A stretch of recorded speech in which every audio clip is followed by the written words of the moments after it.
Or what if I told you that Carl Jung, one of the greatest minds in psychology, claimed to have met a mysterious being after death? This isn't some urban legend or a half-remembered story passed around in spiritual circles. This is coming from a man who shaped the way we understand the human mind, the architect of concepts like the collective unconscious archetypes and the shadow self. But Jung's life wasn't only about theories and books. In 1944, he had a near-death experience that took him far beyond the boundaries of anything he'd ever studied. He described leaving his body, traveling to a place beyond the physical world, and there, meeting a presence unlike anything he had ever known. Who or what was this being? Was it a guide, a judge, a part of Jung's own psyche given form? And most importantly, what message did it give him that he believed every single human being should hear? As you say these lines, show slow-motion visuals light pouring through an ancient doorway, a silhouetted figure standing in the glow, its features obscured, yet its presence undeniable. Cut to close-ups of intense, penetrating eyes, as if they can see into the viewer's soul.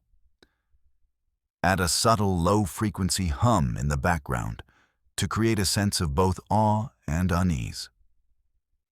By setting up this mystery, you're not only pulling viewers into Jung's story, you're inviting them to wonder what they might encounter beyond the veil.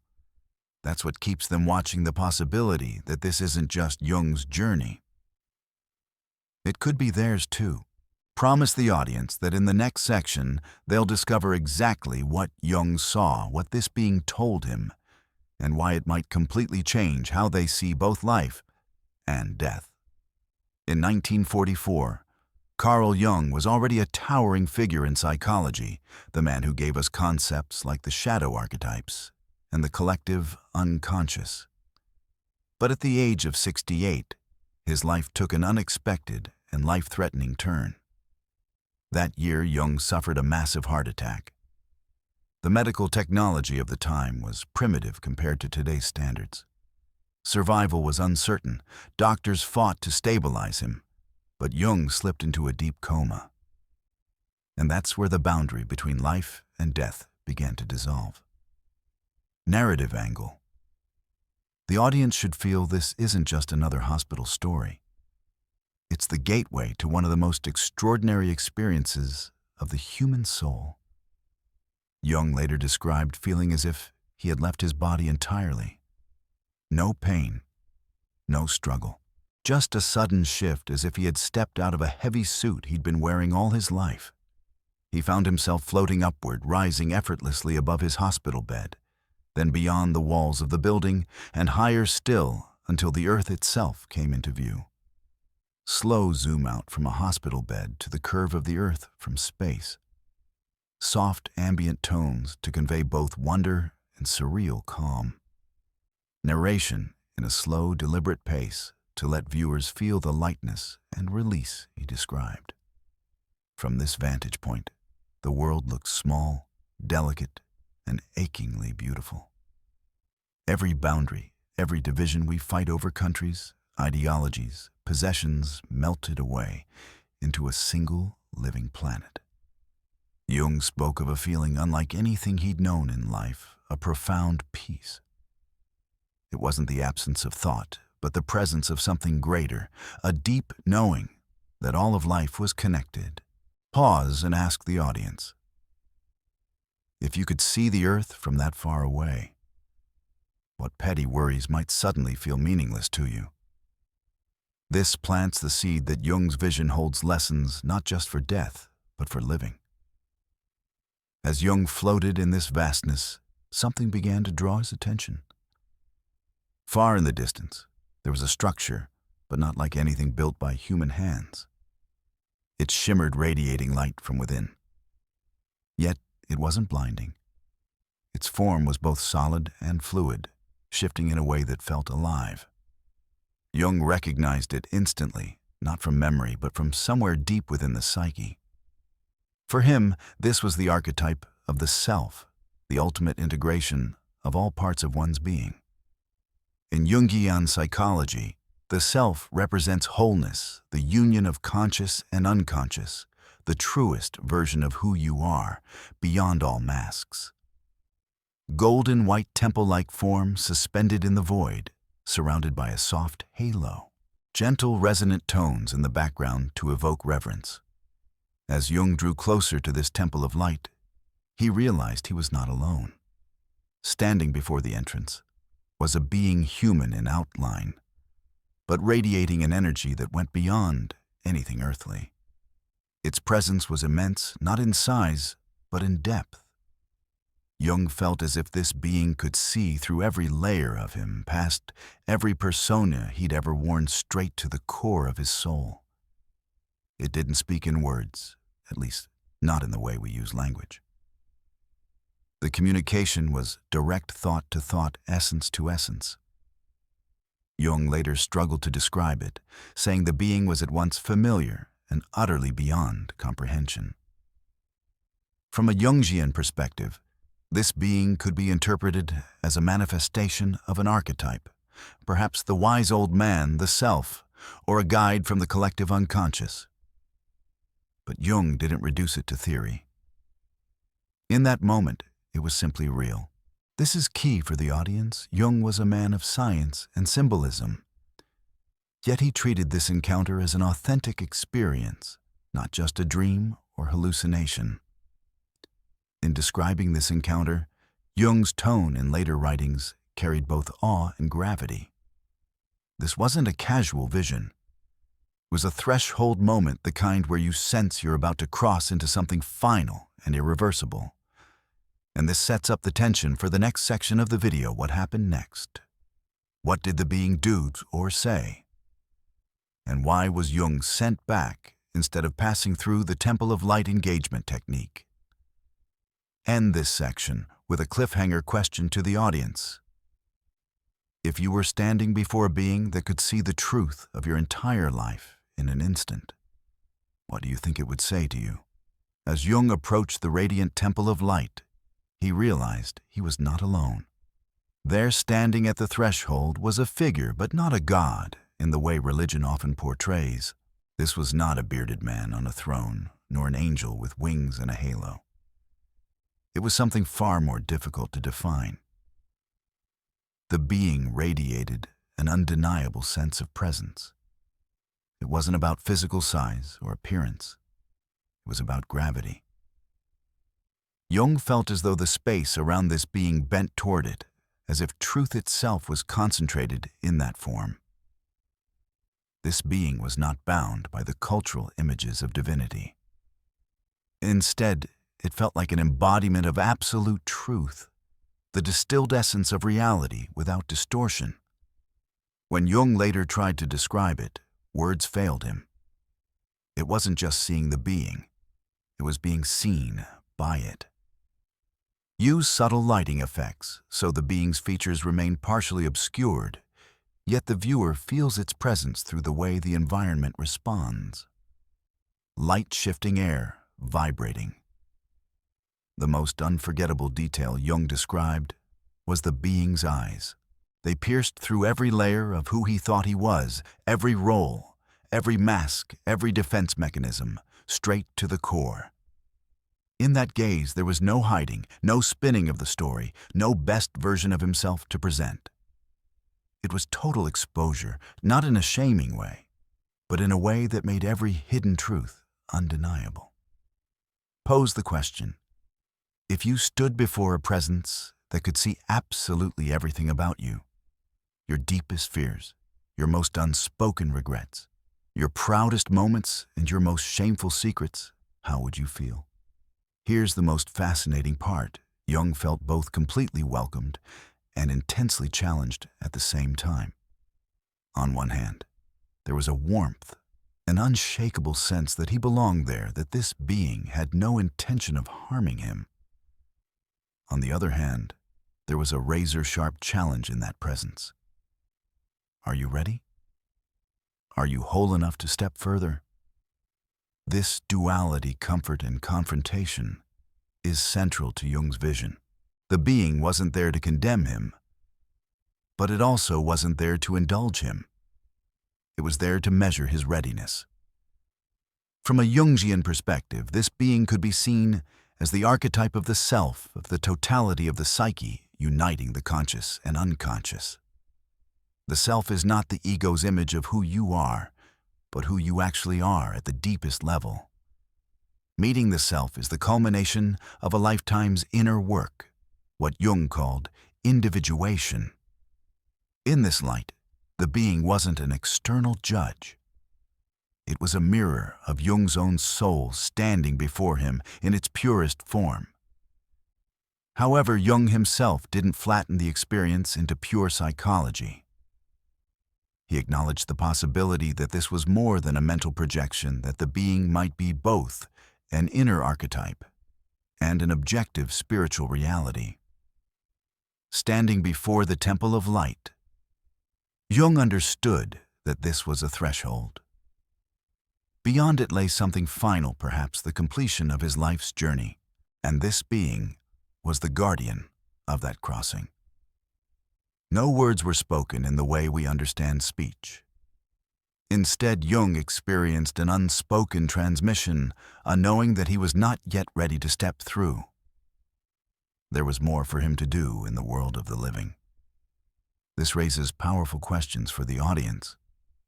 Who or what decides when we are ready? Is readiness about moral perfection, spiritual completion, or simply acceptance of all we are? And if Jung, one of the greatest explorers of the human soul, was told he wasn't ready, what does that mean for the rest of us standing before the temple of a light? Jung could feel the gravity of the moment. The being's gaze held him in complete stillness, no movement, no sound. And yet there was communication, not through spoken language, but through something deeper and immediate knowing, as if a thought had been placed directly into his soul. The first message was simple, but its weight was undeniable. You are not ready yet. Imagine this. You've left your body, you're standing at what feels like the gateway to ultimate truth. And you're told you can't go through. For Jung, this wasn't rejection. It wasn't punishment. It was a statement of fact that his journey on earth was not yet complete. There was still work for him to do in the living world. And this raises a question for all of us. If there is a moment where our readiness is measured, how many of us would be sent back? The being's presence conveyed a clear directive. Jung's mission was to return and continue exploring the depths of the human psyche, to keep sharing what he discovered. This wasn't about personal ambition. It was about service to carry forward the understanding of the human mind and soul, so others could navigate their own journeys more consciously. For Jung, this was more than a reminder of his profession. It was a calling at the level of the soul. His theories, his writings, his lifelong curiosity, these were not just intellectual exercises. They were tools for helping humanity awaken to itself. In that brief, timeless exchange, Jung grasped something profound. Life on earth is not the whole story. It's a chapter, an essential chapter in the soul's larger journey. What we do here matters not just for the legacy we leave, but for the state of our own being when we face the next threshold. Every choice, every act of growth or avoidance shapes the soul we will carry forward. Jung's experience points to something deeply human. The idea that most of us have unfinished business work relationships or inner healing that still need attention before we can truly move on. It might be a broken relationship that needs mending, a truth we've been avoiding, a part of ourselves we've never fully accepted. Engagement. Question. Ask the audience directly. If you had to face that being today, what unfinished business would it tell you to resolve before moving on? This is important. The being's message didn't carry judgment in the way we might fear. There was no shaming, no condemnation, only clarity. Not being ready didn't mean Jung had failed. It meant he was still in the process of becoming. The soul's journey wasn't done, and that was okay. For the viewer, this reframes readiness as something to be worked toward, not feared. It's not about passing or failing a test, it's about completing a process that's unique to each of us. From a Jungian perspective, being told, "You are not ready yet," can be seen as a symbol of the individuation process, the ongoing integration of the conscious and unconscious self. In spiritual terms, it echoes the idea that the soul must reach a certain level of wholeness before it can move into the next phase of existence. Whether you see this being as an archetype, a guide, or an objective spiritual presence, the message is the same. Your work here matters to what happens next. End this section by building curiosity. For what Jung experienced upon his return, Jung didn't leave that encounter empty-handed. He returned to life with a clarity that would shape his work for the rest of his days, and a message for all of us still here. In the next part, we'll explore what he brought back and how it might change the way you live today. So what exactly was the being Jung met? Was it an angel, a deity, a creation of his mind, or something else entirely? Jung himself never reduced the experience to a single interpretation. But as a psychologist, he had a framework that gave him and us a way to understand it: archetypes. In Jungian psychology, archetypes are universal patterns and symbols that exist in the collective unconscious, the shared psychological blueprint of humanity. Two archetypes seem especially fitting for what Jung described. The wise old man. This archetype appears in myths, dreams, and spiritual visions as a guide, mentor, or keeper of wisdom. It's not always literally old or male, but it embodies deep knowledge and the ability to reveal truth when the seeker is ready. 2. The self, for Jung. The self was the ultimate archetype, the total integration of the conscious and unconscious, the full realization of one's being. Meeting the self is the culmination of individuation, the life's work of becoming whole.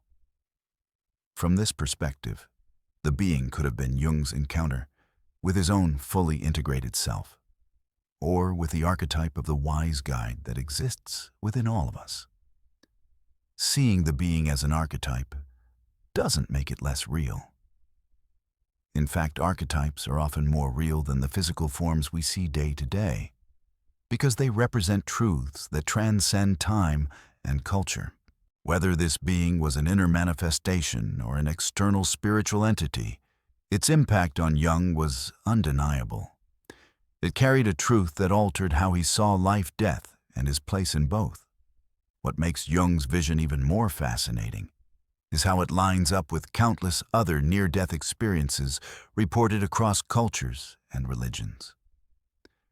In many NDE stories, people speak of meeting a guide or guardian at a threshold. Sometimes it's a loved one who has passed away. Sometimes it's a radiant figure who feels both familiar and beyond comprehension. Often this figure acts as a gatekeeper, offering comfort, asking questions, or telling the person it's not their time yet. The similarities are striking. A luminous environment or sacred place, Jung's temple of light. A being that sees directly into the soul. A message about unfinished purpose. This consistency suggests that Jung's experience may not have been just a personal dream, but part of a universal human pattern. From a psychological perspective, meeting a guide at the edge of death could be the mind's way of integrating all of one's experiences into a single symbolic moment. From a spiritual perspective, it could be an actual encounter with a conscious presence beyond the physical world. And here's the key: both perspectives can be true at the same time.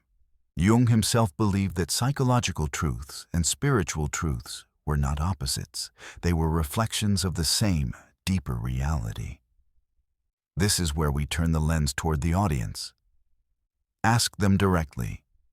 If you met such a being, one that could see every truth about your life, what would you be ready to hear, and what would you not be ready to face? Leave a pause here. This question doesn't need an immediate answer, and the point is to plant it in the viewer's mind, where it will keep working long after the video ends. This section isn't just about understanding Jung. It's about recognizing that the being he met might be part of a shared human experience. It suggests that at the threshold between life and death, we may all face a presence, whether internal, external, or both, that asks us to account for the life we've lived. And how we meet that moment may depend entirely on the work we do now in the time we have. End with a bridge into the next part of the video for Jung. The encounter didn't end with that gaze. The being had a message, a directive that would send him back into life with renewed purpose. And what it told him might change the way you see your own life's mission. Carl Jung's encounter wasn't some fanciful tale spun to inspire followers. It was the culmination of decades spent exploring the human mind, combined with a direct, life-altering experience at the very threshold of death. This was a man who devoted his life to uncovering the deepest truths of the psyche. And when he was brought face to face with the ultimate mystery, he didn't dismiss it as a hallucination or reduce it to a mere symbol. He recognized it as something profoundly real. The essence of what Jung brought back is simple, but challenging the life you're living right now is your preparation for what comes next. Every unresolved truth, every hidden shadow, every unhealed wound, they don't disappear when the body dies. They travel with you. And one day you may stand before a presence that reflects all of it back to you. So here's the question I want to leave you with, and it's not rhetorical. If your moment came tonight, would you be ready to hear what that being told Jung? Would you be ready to hear that you're not finished yet, that there's more work for you to do on yourself, in your relationships, in how you live your truth? Or would you meet that gaze without fear, knowing you've faced yourself fully? This isn't meant to scare you. It's meant to empower you. Because if there's still work to do, you're here, you have time. I want to know what you think. If you met such a being, what do you believe it would say to you right now? Leave your thoughts in the comments. I read every single one. And your perspective might be exactly the message another viewer needs to hear. If Jung's story has stirred something in you, you won't want to miss what's coming next. In our next video, we'll explore the symbols Jung believed were messages from the other side signs that might already be appearing in your dreams, your thoughts, even in your everyday life. Subscribe, turn on notifications, and be ready. Because these symbols might not just be stories, they could be guidance meant for you.